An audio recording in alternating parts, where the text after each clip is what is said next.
Épisode marquant de la vie de Jean-Paul Crémer, 1924-2016. Jeune et chrétien dans l'environnement hostile de la Deuxième Guerre mondiale.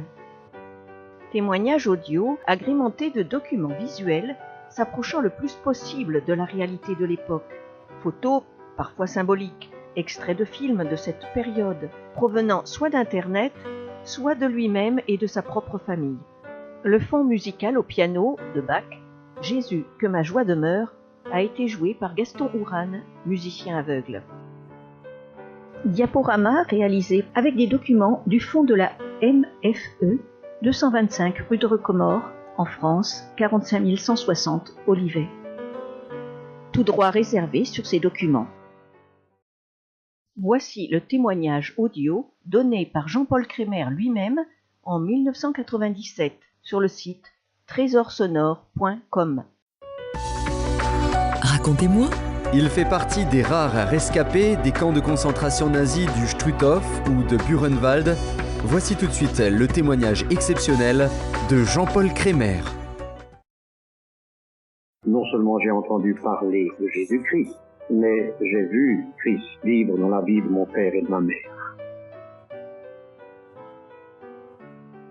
Et c'est ainsi très jeune, déjà, j'ai compris que moi-même, j'avais aussi besoin d'un sauveur. La guerre a éclaté. En 1940, les armées hitlériennes sont entrées en Alsace.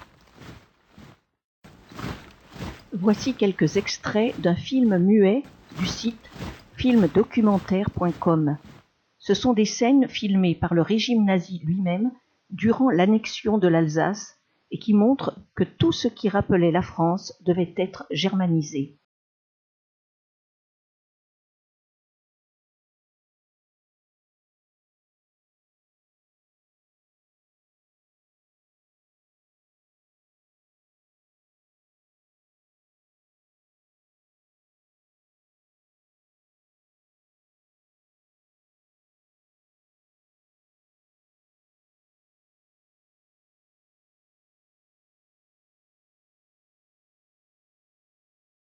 À ce moment-là, j'étais au lycée.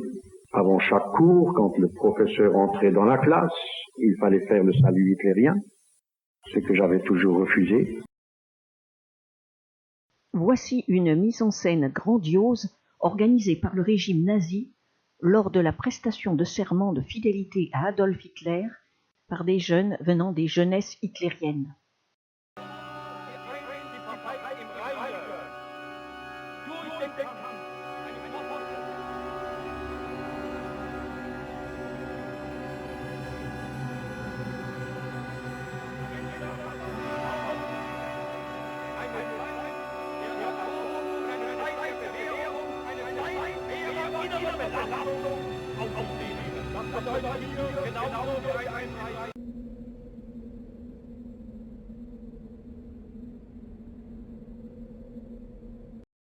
Et finalement, début 1942, une loi est sortie que quiconque n'était pas membre de la jeunesse hitlérienne ne pouvait pas continuer les études au lycée ou à l'université. Et ainsi, j'ai été expulsé du lycée.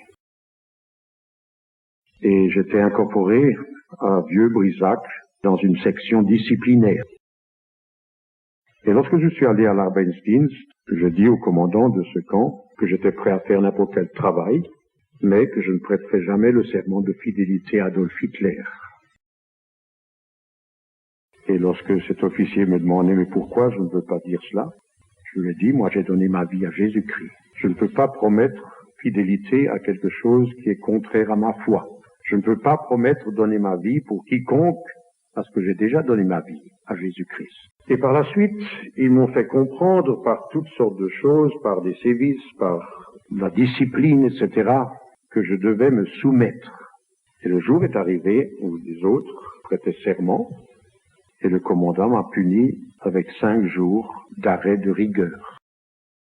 L'arrêt de rigueur, qui était rarement utilisé, signifiait qu'on vous dépouillait de votre uniforme, et dans une cellule où il n'y avait pas de matelas, il n'y avait pas de chaise, il y avait l'impossibilité de s'asseoir sur cette couchette. Ça signifiait aussi ne pas recevoir de nourriture, excepté le matin un morceau de pain et de l'eau. Et le 4e jour, juste à midi, quelque chose de chaud, une assiette de soupe ou quelque chose d'autre de chaud. Après les 5 jours, ils m'ont à nouveau demandé. J'ai refusé et ils m'ont envoyé devant le général qui, lui, m'a puni avec 10 jours d'arrêt de rigueur. Le commandant lui-même avait cherché à me parler, à me convaincre. Il m'avait même laissé sa propre copie du Mein Kampf en me disant de bien le lire et puis qu'il était assuré que si je lisais ce livre, je serais convaincu du bien fondé de la doctrine nazie, etc. Après que ces 15 jours étaient passés, le second officier du camp de la Westine s'est entré dans ma cellule, et puis il dit même avec affirmation, « Maintenant je suis sûr que vous êtes prêt à prêter serment. » Je me suis mis en garde à vous devant lui, et puis j'ai dit non, je refuse. Il était tellement stupéfait qu'il est sorti, sans rien dire, et puis après quelques minutes, il a nouveau ouvert la porte, il est rentré, et puis il me dit, « Mais est-ce que vous avez bien compris ?» Oui, j'ai bien compris. Ce matin même où je suis sorti de la cellule, c'était le moment où tous les autres étaient pesés, passaient devant le docteur, devant le service médical. Et quand mon tour est arrivé et que je suis monté sur la balance, il y avait l'officier qui était là-bas derrière la table. Il s'est levé lui-même. Il voulait voir combien de kilos j'avais perdu pendant ces 15 jours. Et puis il m'a repesé une 2e fois et il a dû admettre que j'avais le même poids. Tout ça, c'était incompréhensible dans son idée. Ils n'ont même plus osé me toucher ou faire quoi que ce soit. Et puis, il m'appelait le ressuscité des morts. Et puis, ordre est venu que je devais être livré entre les mains de la Gestapo. Et puis, finalement, ils m'ont emmené, mis dans une Strafgefängnis, dans une prison, à Fribourg. À nouveau dans une cellule, tout seul. Et cette fois-ci, c'était une cellule. Il y avait une porte blindée de cette épaisseur, avec une clé et puis 3 verrous. Et puis une petite fenêtre en haut, avec 3 rangées de barreaux. Freiburg, le 22 novembre 1942. Ma chère mère et mes chers frères et sœurs. Tout d'abord, je voudrais vraiment vous remercier du fond du cœur pour votre lettre du 12 que j'ai reçue mardi. Il est interdit d'envoyer de quoi manger, mais le linge est autorisé. Lorsque je suis arrivé ici, on m'a donné des habits, un pantalon en toile et 2 vestes en toile. Dans la cellule, j'avais le droit d'emporter uniquement le savon et ma Bible, tout le reste j'ai dû le rendre. Chaque semaine, on change les soquettes, la chemise, la serviette et le mouchoir. Chaque lundi matin, nous nous lavons sous une douche chaude. Je vous embrasse de tout cœur, ma chère mère, ma chère Lydia et mon cher Stéphane. Votre Johann Paul. Mais même là, dans la cellule, j'ai expérimenté la réalité et la puissance du Seigneur. J'étais là 2 mois. J'ai dû passer des interrogatoires où il m'amenait dans les locaux de la Gestapo, où je passais 2 heures, 3 heures, 4 heures, 6 heures, 8 heures d'affilée, du matin jusqu'au soir, où il me posait des questions, reposait des questions, et tout cela n'allait jamais sans traitement dont ils étaient des experts. C'est là que j'ai eu toutes les dents de la mâchoire presque démantibulées, j'aurais presque pu les arracher, tous les gencives intérieures coupées, et puis d'autres traitements. Et quand un des officiers, après 2 heures, ou même après 1 heure, était fatigué, ça continuait quand même.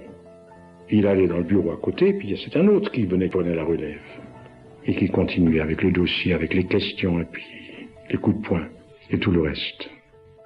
Dites que vous êtes prête à prêter serment, et puis tout sera effacé, et puis vous pourrez recommencer comme si de rien n'était. Puis quand ils ont vu que je ne voulais pas démordre, ils ont menacé des pires traitements qu'on peut imaginer. Au dernier interrogatoire, à la fin de la journée, un des officiers de la Gestapo m'avait dit « Bon, maintenant nous avons joué avec vous assez longtemps. On ne veut pas perdre encore plus de temps. Si vous êtes dit oui, on vous relâchera immédiatement.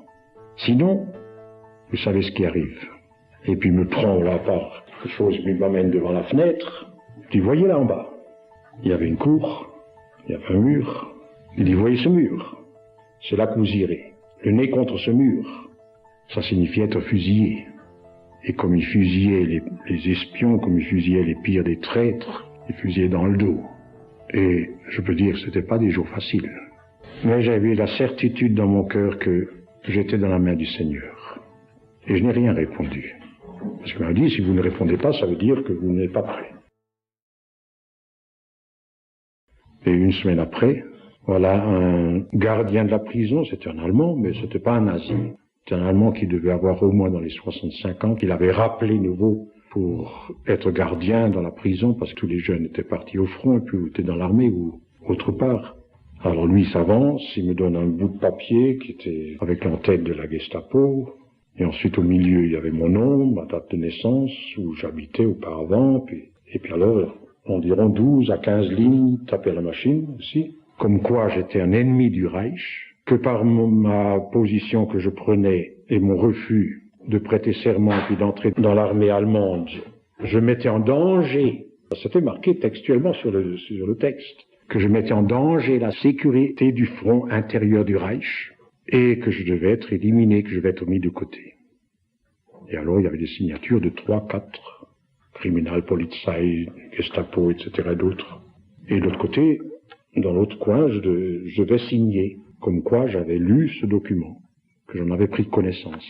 Alors il m'avait donné cette feuille de papier avec une plume, un encrier, et quand il me donne ce document, sa main tremblait, il y avait même des larmes qui se poussaient sur ses joues, et puis quand il avait en train de refermer la porte, je l'entends dire à l'autre gardien en allemand, « Ah, ce gamin, il a aussi maintenant reçu ce papier. » J'avais 17 ans, parce que peut-être la même nuit ou peut-être une semaine après, tout dépendait.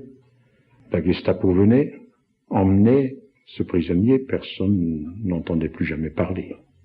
Alors vous pouvez un peu vous placer un peu dans comment je me sentais. Maintenant c'est la fin, mais j'avais confiance dans le Seigneur.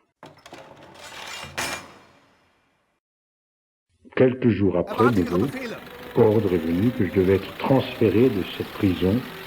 Et finalement, je suis arrivé en passant par 2-3 prisons pour passer la nuit, dans des wagons cellulaires, en train. On nous a fait descendre. Là, il y avait des chiens loups, des SS qui étaient là en armes avec des mitrailleuses. On nous a fait mettre en rang, par coups de pied, et entassés dans une petite camionnette. On était environ 70.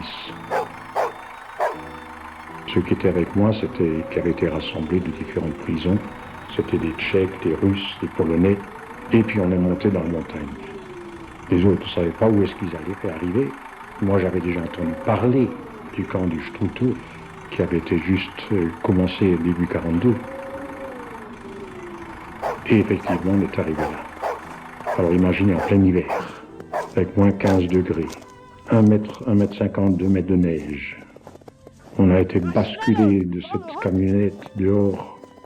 On étouffait presque à l'intérieur. Moi, j'avais juste des vêtements tout fins de la prison. Et on a dû se mettre en rang, entrer dans le camp, l'entrée principale, c'est-à-dire la seule entrée qu'il y avait.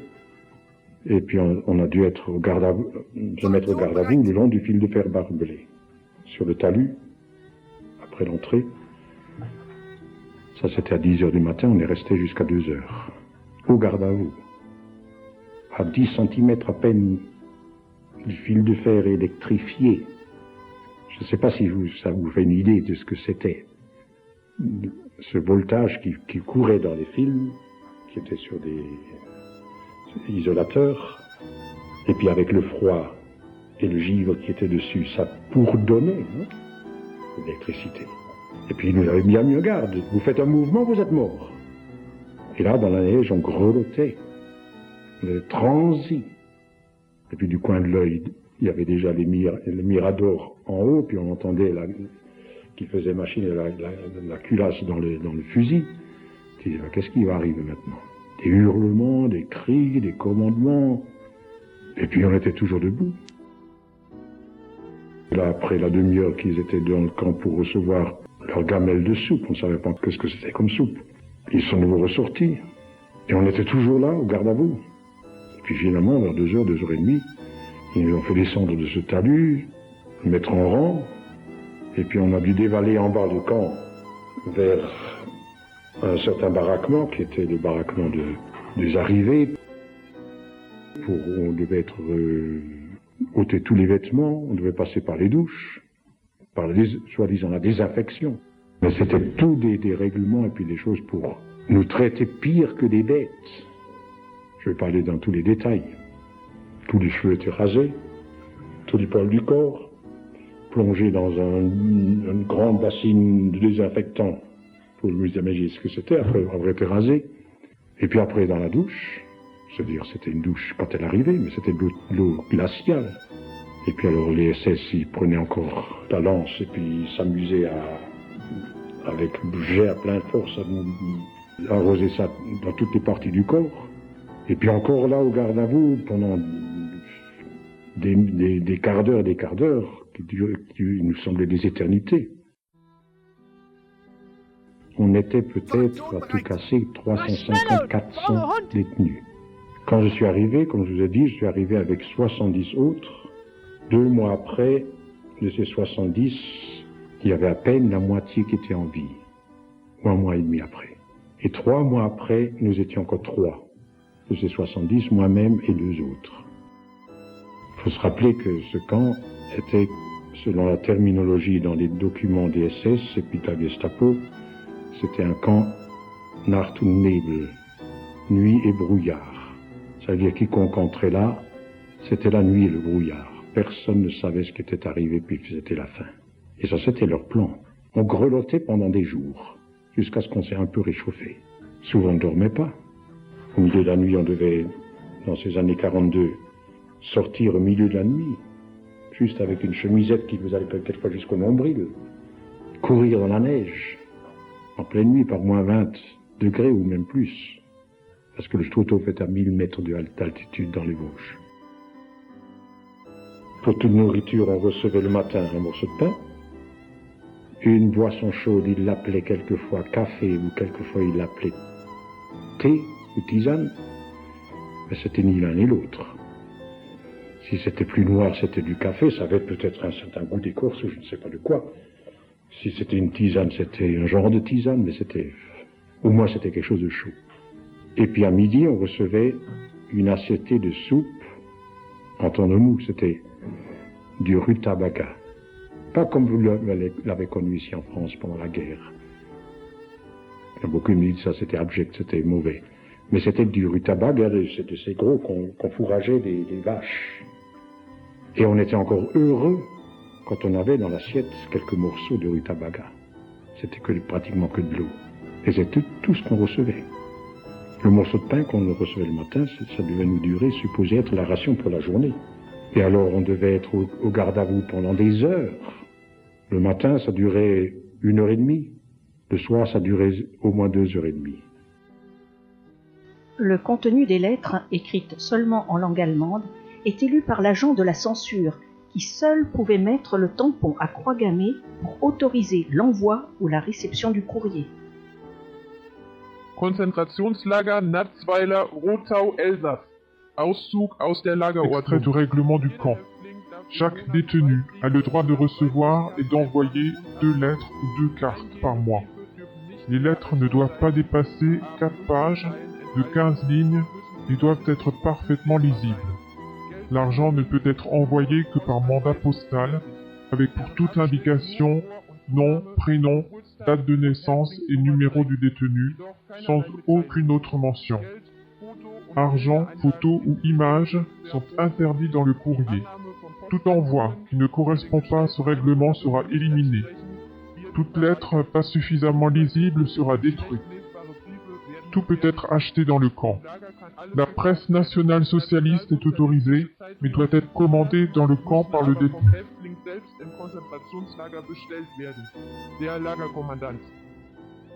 Mes chers parents et frères et sœurs, voici quelques mots pour vous donner de mes nouvelles.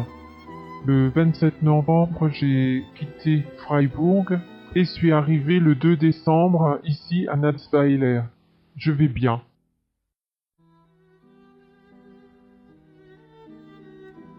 Voici la lettre que la maman de Jean-Paul a pu lui faire parvenir dans ce camp de Natzweiler-Struthof.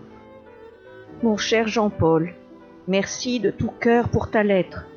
Nous nous sommes très réjouis d'avoir des nouvelles de toi. Nous allons tous bien, papa aussi. Pour ton anniversaire, ton papa a écrit Ésaïe 41, 10 Ne crains pas, je suis avec toi, ne promène pas des regards inquiets, parce que je suis ton Dieu. Je te soutiens par ma droite triomphante et par ma justice. Et aussi le psaume 62, versets 2 et 3. La main du Tout-Puissant est sur toi et te fortifiera encore. Alors, rentrer fourbu, transi jusqu'à la moelle, ou trempé, on devait être au garde à vous pendant 2 heures, 3 heures, 4 heures, quelquefois jusqu'à minuit. Soi-disant parce qu'ils devaient nous compter, pour voir s'il n'y en avait pas un qui était resté à l'extérieur, sur le chantier, sur le commando, pour s'enfuir. Alors, ils faisaient scrupuleusement le comptage, et puis s'il y en avait un qui manquait, ben, ils faisaient des recherches, parce qu'il y avait des sentinelles, on ne pouvait pas s'échapper. Par représailles, ils nous faisaient encore être au garde à vous, ou alors avec des exercices, à genoux, les mains en l'air, à plat ventre, etc. Et le travail, c'était un travail inhumain, c'était pas un travail utile. Certains commandants qui travaillaient dans la carrière pour casser les pierres, pour faire sauter les rochers. Mais autrement, on a construit des routes. D'accord, là, c'était peut-être utile. C'est-à-dire des routes d'accès pour les camps. Mais on a aussi fait du travail dans les années 42, début 43. On a déblayé des milliers de mètres cubes de rochers, de terre, avec le pic, la pioche, avec des wagonnets en fer. On transportait peut-être 800 mètres ou 1 kilomètre plus loin, on le poussait. Il n'y avait pas de mécanisation. Et puis, au trot, et 15 jours après, on devait s'attaquer au même remblai qu'on avait déchargé là, on devait le retransporter autre part, au même endroit.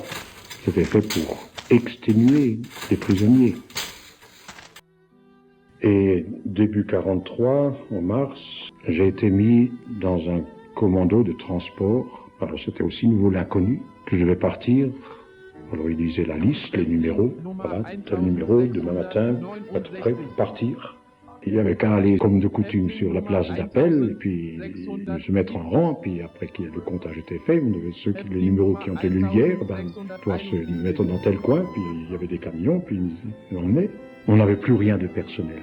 On était traités pire que des animaux. Je dois dire qu'à ce moment-là, quand j'ai entendu que j'étais sur la liste, je me dis, mais maintenant, qu'est-ce qui va arriver? Et puis en entrant dans le bloc, il y avait un Allemand qui était un communiste, qui était déjà interné depuis 1933. Et il connaissait ma position, que j'étais croyant, que je croyais en Dieu, que je croyais en la Bible. Je n'avais plus de Bible, entre parenthèses. Et il a vu que j'étais un peu désemparé, comme d'autres aussi. Et puis il me dit, toi, tu n'as pas à t'en faire. Ton Dieu te conduira, il te gardera. Parce qu'ils avaient déjà aussi vu, puis moi j'avais expérimenté que combien de fois j'aurais pu y passer. Et puis Dieu était intervenu, de manière que je ne peux pas expliquer. Et puis il me dit, toi tu n'as pas à t'en faire. Celui-là il est resté, 3 semaines après il est mort. Je l'ai entendu par d'autres qui sont venus par la suite. J'aurais pu passer dans l'éternité maintes fois. J'aurais pu être fusillé, j'aurais pu être pendu, j'aurais pu être battu à mort, j'aurais pu être transpercé par des baïonnettes, comme ceci se faisait journellement. Sans parler de ceux qui tombaient d'inanition, gelés ou bien exténués sans force. Et c'est ainsi que je suis arrivé au camp de concentration de Buchenwald. C'était pas mieux.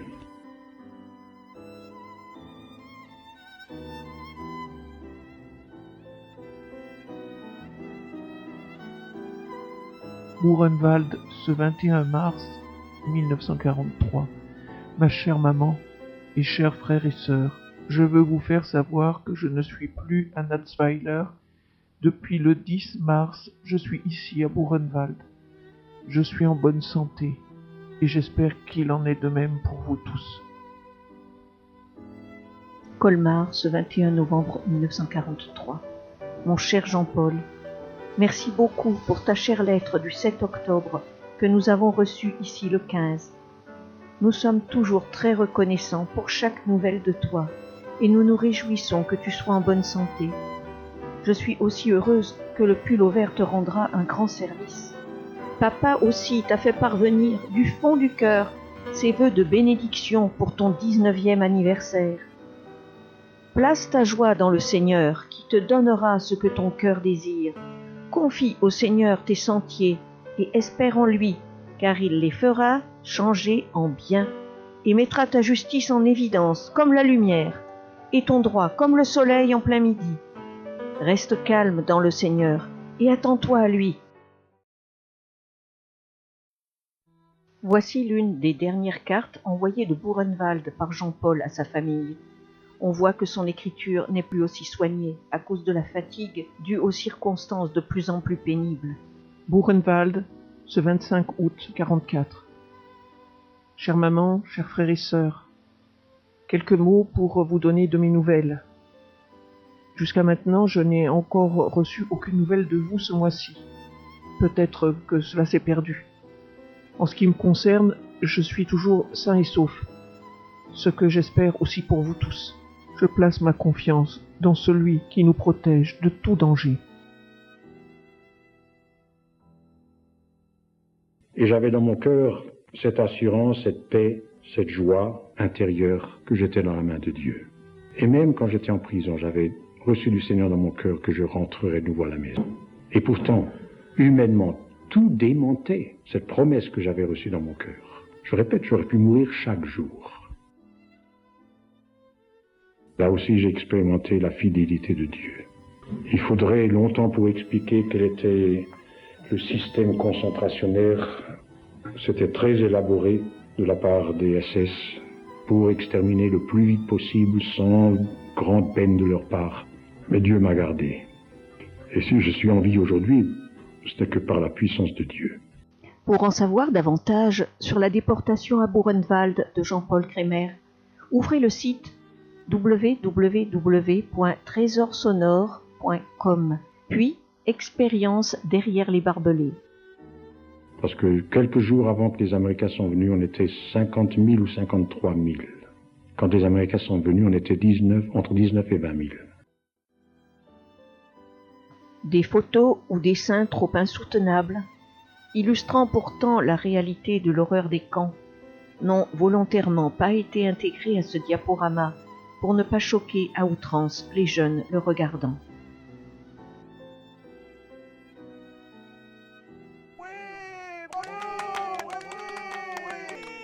La visite du camp de Buchenwald le 12 avril 1945 par le général Eisenhower, accompagné des généraux Patton et Bradley, produit un effet considérable sur ces hommes pourtant endurcis par tant d'années de guerre. Le spectacle est si effroyable que seul Eisenhower a la force de continuer la visite. Les Alliés obligent alors les civils allemands à venir constater ce que les nazis ont fait en leur nom et ils organiseront des projections cinématographiques obligatoires après la fin de la guerre. Durant la période où Jean-Paul avait été emprisonné puis déporté, Émile, son père, avait lui aussi été mis hors d'état de nuire au régime nazi, en prison, en Lorraine, à Sarrebourg puis à Metz. En tant qu'officier de la Première Guerre mondiale, devenu conservateur des eaux et forêts d'Alsace et de Lorraine, et ne voulant pas, comme son fils Jean-Paul, se soumettre au système hitlérien à cause de sa foi chrétienne, il aurait dû être fusillé par la Gestapo pour l'exemple en place publique à Metz en décembre 1943. Miraculeusement, il a échappé à cette sentence et s'est retrouvé à l'abri dans l'asile psychiatrique de Lorquin en Lorraine, d'où il a pu un jour s'enfuir en bicyclette pour aller se cacher dans sa propre maison à Colmar. Ayant vécu et connu beaucoup d'événements et d'exaucements de prières durant les périodes entourant la Deuxième Guerre mondiale, Émile Crémer les a relatés dans la brochure intitulée « Tout est possible à Dieu ». On y découvre entre autres des détails inédits sur la progression d'une rapidité inespérée des Alliés pour libérer Buchenwald. Voici quelques extraits de cette brochure. Page 49, nous découvrons le mystère du pont de Remagen. Empêché par la prière, la destruction des camps de déportés. En automne 1944, nous avions compris que Himmler, le chef de la Gestapo, donnerait l'ordre de détruire tous les camps de déportés en Allemagne à l'approche des troupes alliées, afin que l'on ne puisse plus trouver aucune trace des atrocités commises dans ces camps par les membres de la SS et de la Gestapo. Il était donc capital que nous persévérions chaque jour dans la prière pour que tous les camps d'internement en Allemagne soient préservés de cette destruction et que les troupes alliées puissent avancer très rapidement, de telle sorte que les chefs des camps n'aient plus le temps d'exécuter l'ordre de Himmler. Ainsi, tandis que chaque jour nous suivions attentivement les événements et l'avance des troupes alliées vers le Rhin, le Seigneur nous donna la conviction de prier tout particulièrement pour le général Eisenhower, le chef des armées alliées, afin qu'il ne se laisse arrêter ni freiner dans l'avance rapide de ses troupes, d'abord pendant leur progression vers le Rhin et ensuite au-delà du fleuve sur le territoire allemand. Alors, au moment où les troupes alliées s'en approchaient, Dieu nous poussa à prier instamment et de façon spécifique pour le passage du Rhin. Seigneur, aie pitié de tous ces gens internés dans ces camps. Fraye aux troupes alliées un chemin sur le Rhin, afin qu'elles puissent sans s'arrêter passer de l'autre côté, puis continuer leur avance rapide, et que les chefs des camps de concentration n'aient surtout pas le temps de rien détruire. Ce n'est que plus tard que nous avons compris combien il avait été important de prier d'une manière aussi spécifique. Il s'avéra en effet que le général Eisenhower, qui voulait prendre le temps de préparer les troupes en vue de l'avance au-delà du Rhin, mais aussi dans l'intention de le franchir sur toute la ligne, avait donné à toutes les armées alliées l'ordre de s'arrêter avant d'entreprendre la traversée. Il est certain que ce temps d'arrêt des forces de libération aurait laissé aux chefs des camps de concentration un délai suffisant pour leur permettre de tout détruire et d'effacer les traces de leur cruauté. Aussi combien fut grande notre joie en apprenant bientôt par quel concours de circonstances les troupes alliées durent, en dépit des intentions premières de leur chef, se hâter de franchir le Rhin. Et maintenant l'intervention de Dieu. Cela se passa le 7 mars 1945, lorsque 2 divisions américaines, envoyées en avant pour former une tête de pont au-delà du fleuve, franchirent le pont de Remagen. Car à ce moment-là, ils furent surpris par la contre-attaque de 3 divisions allemandes, dont l'artillerie visait à détruire le pont. Risquant ainsi d'être entièrement isolés, ils se trouvaient gravement exposés, de sorte que le général Eisenhower fut alors contraint de faire franchir le Rhin à une partie des troupes qui passèrent au sud et au nord du pont, dans le but d'encercler les 3 divisions ennemies. Mais les Allemands reculèrent alors avec une telle rapidité devant ce danger d'encerclement que l'armée des Alliés, n'ayant plus aucune raison de temporiser, passa le Rhin et 3 jours plus tard était déjà dans la région de Weimar, c'est-à-dire à une vingtaine de kilomètres seulement au nord du camp de Buchenwald, où notre fils Jean-Paul était interné depuis le début de l'année 1943. Alors, par émetteur clandestin, les internés purent avertir les troupes alliées de l'urgence de passer par Buchenwald avant même de gagner Weimar. Et voilà la sauvegarde du camp de Buchenwald. C'est ainsi que les tanks alliés montèrent directement jusqu'au camp par un versant de la montagne et le libérèrent. Et ce fut donc juste à temps que, redescendant par l'autre versant en direction de Weimar, ils interceptèrent le char lance-flammes allemand qui était précisément en route pour détruire le camp. La confirmation de l'intervention de Dieu au pont de Remagen. En lisant ces récits et ces témoignages, on pourra peut-être se demander s'il n'y a pas beaucoup d'imagination ou d'illusion dans tout cela. Mais Dieu, dans sa grâce, a toujours confirmé, d'une manière ou d'une autre, son intervention dans l'exaucement des prières, et souvent par les personnes mêmes dont il s'est servi pour accomplir ces miracles. L'histoire du pont de Remagen est demeurée un mystère malgré les recherches qui furent faites après la guerre à l'initiative des armées alliées et allemandes.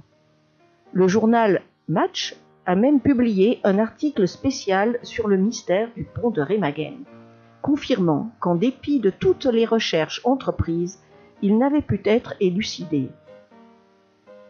Le 6 mars 1978, le journal de Belfort, l'Est républicain, publiait un article intitulé « Le pont de Remagen vendu pierre par pierre » et dans lequel on pouvait lire ceci.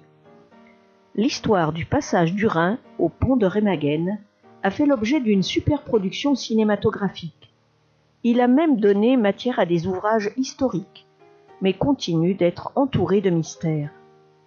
Personne n'a pu, jusqu'à présent, expliquer comment cet ouvrage d'art a pu tomber intact aux mains des forces américaines alors qu'il était gardé par un groupe de 36 sapeurs. Or, que ce fût Dieu lui-même qui était intervenu pour garder le pont de la destruction, voici par quelles circonstances il prit soin de le confirmer.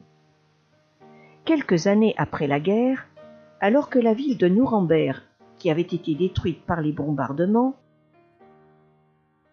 se trouvait à nouveau rebâtie, je tenais, avec un frère, des réunions dans une salle publique nouvellement construite. Après les réunions, nous avions des entretiens d'aide spirituelle dans une pièce voisine. Un jour, un homme vint, demandant un entretien. Il désirait recevoir la même paix profonde que celle qu'il voyait et ressentait en moi. Comme je lui posais alors quelques questions, et notamment où il s'était trouvé dans les derniers temps de la guerre, il me répondit qu'à la fin, il avait été dans la région du Rhin. « À quel endroit ?» lui demandai-je. « Près du pont de Remagen. »« Ah, que faisiez-vous donc à cet endroit ?» J'avais été chargé avec un groupe de sapeurs de surveiller le pont, au moment du passage des dernières troupes allemandes. Puis, à l'approche des chars d'assaut américains, je devais le faire sauter, en pressant sur le bouton du détonateur qui avait été mis en place pour cela. Les officiers avaient tous pris la fuite. Quelque temps après, je vis de loin des chars américains s'avancer vers le pont. Je voulus aussitôt le faire sauter. Mais c'est alors qu'une voix tout à coup m'interpelle. « Gib die Brücke frei !»« Laisse le pont libre !» Me tournant vers mes hommes, « Qui m'a parlé ?»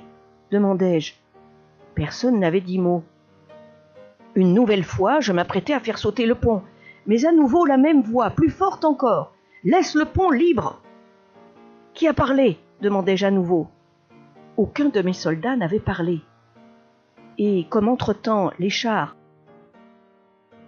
d'assaut américains étaient arrivés à proximité du pont, je me disposai de nouveau à actionner le détonateur, résolu à ne plus écouter cette voix. Mais elle se fit alors entendre encore plus fort. « Laisse le pont libre ! Rends-toi avec tes hommes !» Incapable d'aller jusqu'au bout de mon geste, j'ai alors brandi un drapeau blanc de fortune et me suis rendu avec mes hommes. Par la suite, nous avons été emmenés dans un camp de prisonniers en Angleterre.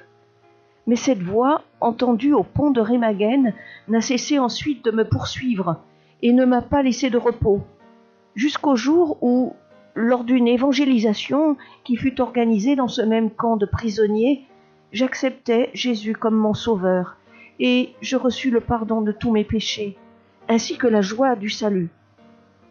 Pourtant, je ne connaissais pas encore de vraie paix par suite de mon acte de désobéissance, puisque je n'avais pu me résoudre à faire sauter le pont de Remagen, laissant ainsi la possibilité aux troupes alliées de passer le Rhin.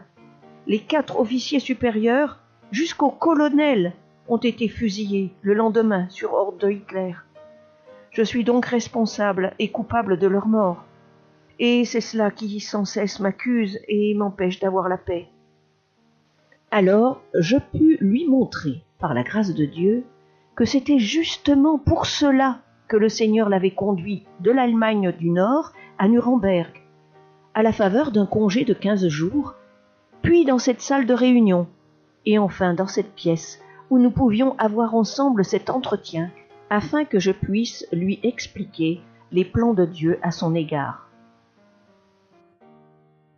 Je lui ai parlé de ces terribles camps de concentration dans lesquels mon fils lui-même avait été enfermé, et je lui ai expliqué comment Himmler avait décidé, à l'approche des troupes alliées, de détruire tous ces camps avec les détenus qui y étaient encore enfermés, afin de ne pas en laisser de traces. Puis je lui racontais que, comme le général Eisenhower avait donné à toutes les troupes l'ordre de s'arrêter au Rhin, Dieu nous avait mis à cœur de prier avec instance pour lui demander de libérer un passage sur le Rhin, afin de permettre aux troupes alliées d'avancer sans retard et de pouvoir alors arriver à temps pour libérer les camps de concentration avant qu'ils ne soient détruits. C'est ainsi que je pus lui montrer comment Dieu s'était servi de lui pour permettre le passage rapide de l'armée alliée sur le pont de Remagen qu'il aurait dû détruire.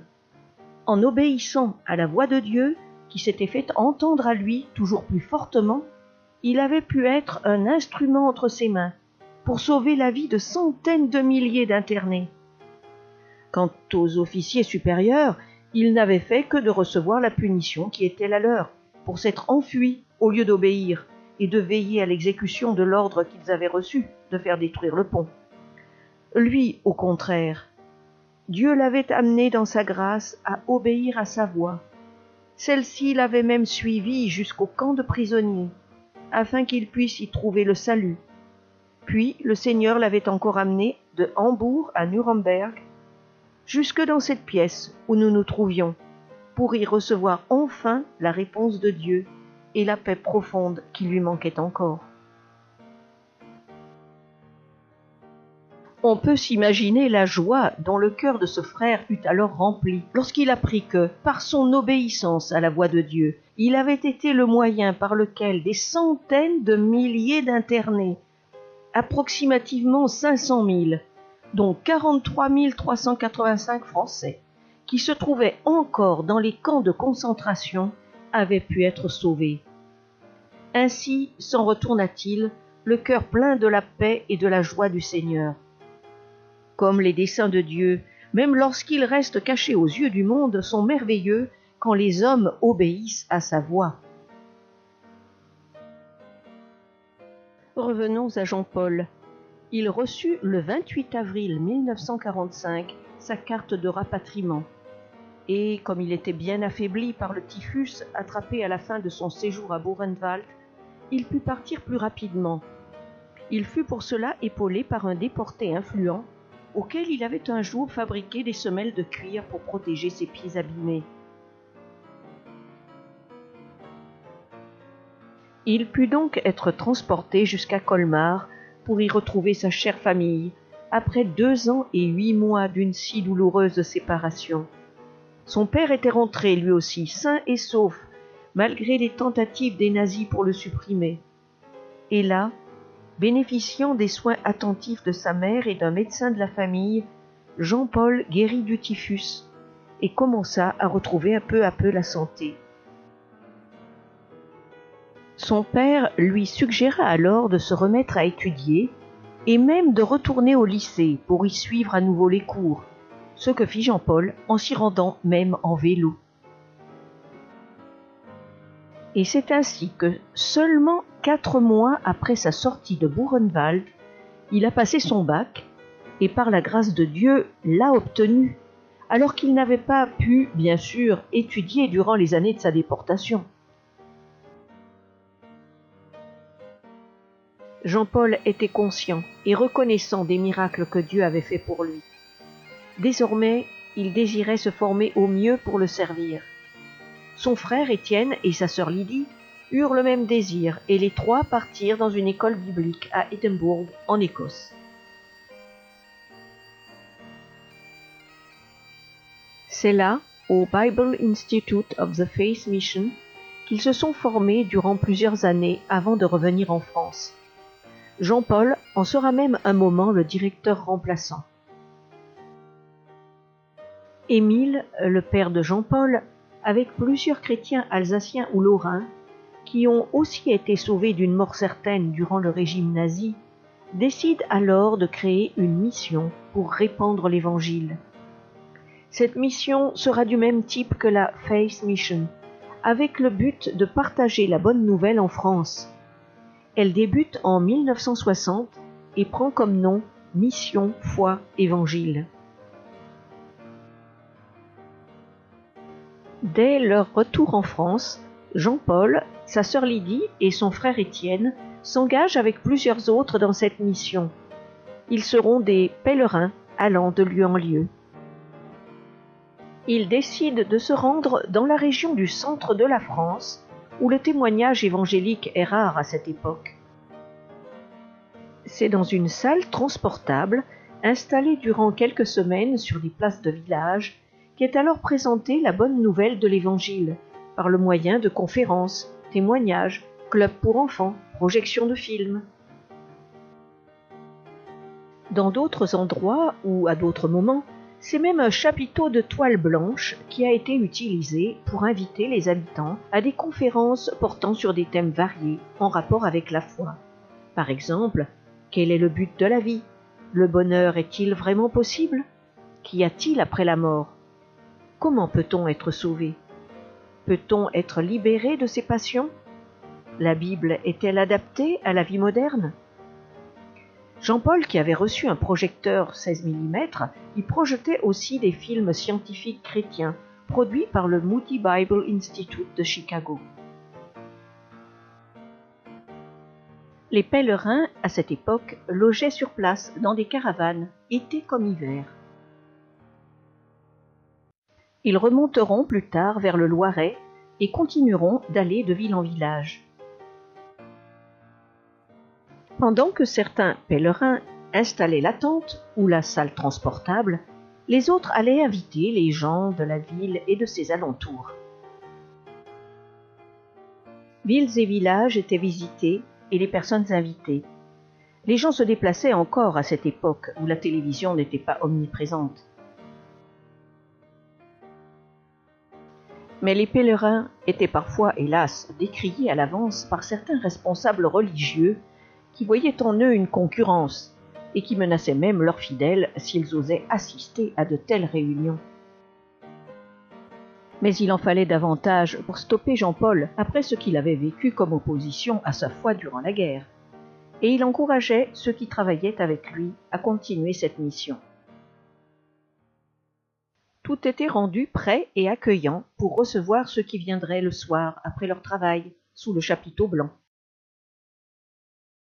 Parfois, c'était le père de Jean-Paul, avec les autres frères qui avaient lutté pour garder leur foi sous le nazisme, qui venaient d'Alsace ou de Lorraine pour témoigner de ce qu'ils avaient vécu, et pour encourager les personnes présentes à mettre elles aussi leur confiance dans ce même Dieu. Durant le temps où la tente restait dans un village, les enfants n'étaient pas oubliés.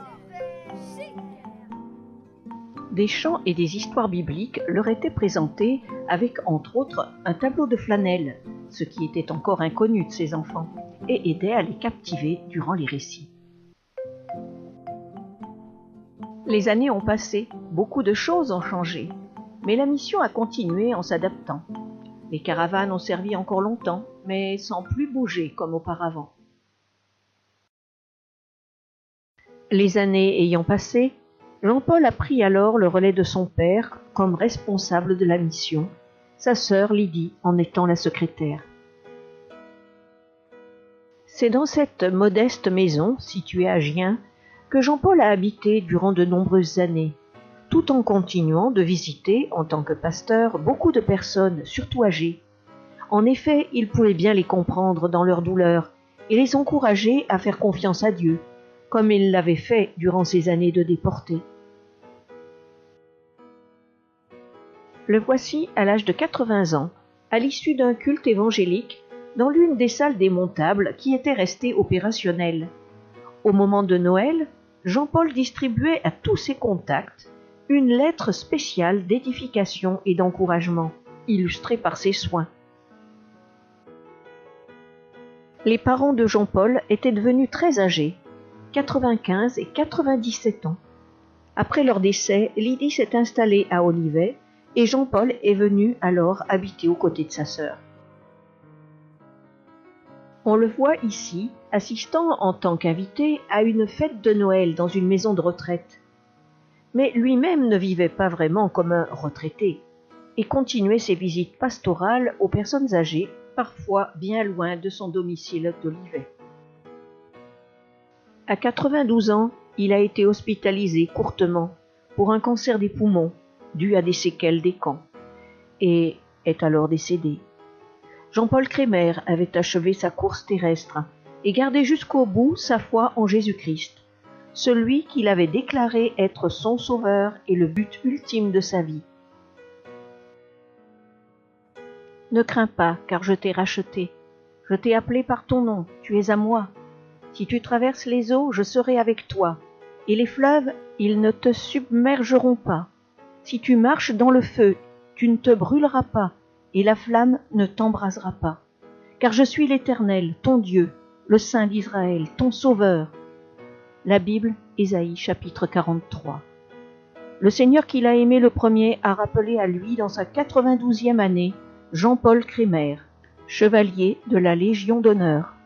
Il restera pour nous un exemple de foi et de consécration à Dieu qu'il a aimé et servi jusqu'à la fin. La cérémonie d'adieu a lieu le 4 mars 2016 à l'église protestante évangélique 225 rue de Rocquemort à Olivet. Voici le verset biblique qu'il avait désiré faire graver sur sa tombe. Christ en vous, l'espérance de la gloire.